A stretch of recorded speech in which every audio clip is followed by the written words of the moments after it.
নমস্কার। ইত্যাদি ইত্যাদিতে সবাইকে স্বাগত জানিয়ে আবারও এসেছি একটি নতুন পর্ব নিয়ে। আশা করছি সবাই ভালো আছেন, সুস্থ আছেন। আমিও ভালো আছি। সকালবেলা হেঁটে এসেই রান্নাবান্না শুরু করে দিলাম।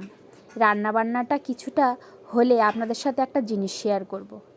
তার আগে দেখুন, আমি উচ্ছে, আলু, বেগুন আর একটা মাছ কিনে নিয়ে এসেছি।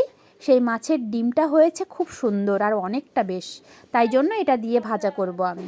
ডিমটা আর আলাদা করে ভাজিনি, ওই কিছুটা সবজিগুলো বেশ একটু ভাজা ভাজা হয়ে গেলে মাঝখানটা একটু ফাঁকা করে ওখানেই আমি মাছের ডিমটা বসিয়ে দিয়েছিলাম। আর এই যে দেখুন, আমি এই যে মাছটা 2 পিস মাছ নিয়েছি আর মানকচুর বড়ি আর আলু, এটা দিয়ে বানাবো পালং শাকের তরকারি। এই যে দেখুন, এই ডিমটা ওর মাঝখানে দিতে কি সুন্দর সেদ্ধ হয়ে গেল। এবার ওটাকে ভেঙে চারিদিকে ছড়িয়ে দিলেই হয়ে গেল। এই যে দেখুন, ঠিক এরমভাবে ব্যাস, আলাদা করে ভেজে নেওয়ার কোনো দরকার নেই। এই যে সুন্দর ঝরঝরে একটা সুন্দর ভাজা হয়ে গেছে। আর নামিয়ে নিয়েছি আমার পালং শাক আর এই যে মানকচুর বড়ি দিয়ে আলু দিয়ে মাছের ঝোল, অসম্ভব ভালো খেতে। এই যে দেখুন, যে জিনিসটা এতক্ষণ ধরে অপেক্ষা করছিলাম আপনাদের সাথে শেয়ার করতে, আমার এই পেঁপেটা অবশেষে পেকেছে।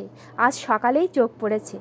আর ব্রাশ করতে করতে একটা চেয়ার দিয়ে বরমশাইকে বললাম ফোনটা ধরতে, যেন আপনাদের সাথে একটু শেয়ার করতে পারি এটা কি করে পারলাম।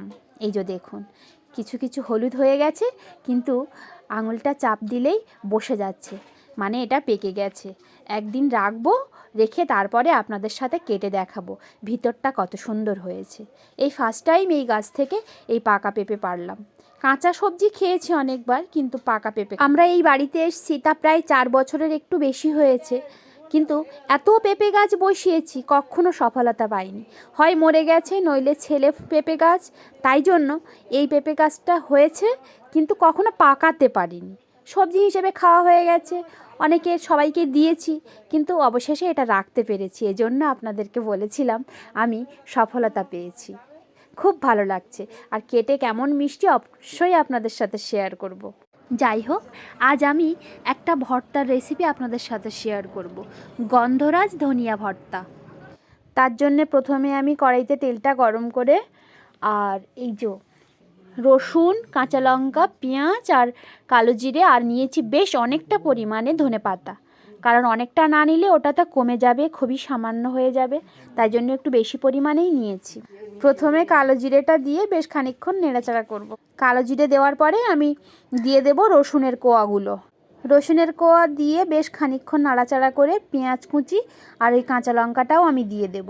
এইগুলো সব আমি বেশ লাল লাল করে ভাজবো না, একটু হালকা করে ভেজে নিয়ে দিয়ে দেব আমার কেটে ধুয়ে পরিষ্কার করে রাখা ধনেপাতাগুলো। দিয়ে বেশ ভালো করে মশলার সাথে মিশিয়ে নেব। একটু ঢাকা দিয়ে রেখেছিলাম, দেখুন ঢাকনা খুলতেই কতখানি কমে গেছে, একদম একটুখানি হয়ে গেছে। ব্যাস, এবার এটাতে আমি দিয়ে দিচ্ছি সামান্য লবণ, স্বাদ অনুযায়ী।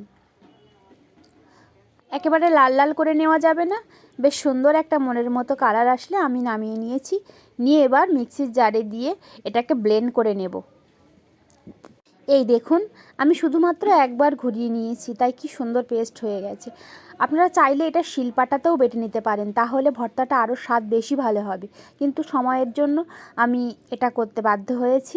এবার যে কাজটা করতে হবে, যে সিক্রেট জিনিসটা, সেটা হলো গন্ধরাজ লেবুকে ব্যবহার করতে হবে এটার উপরে।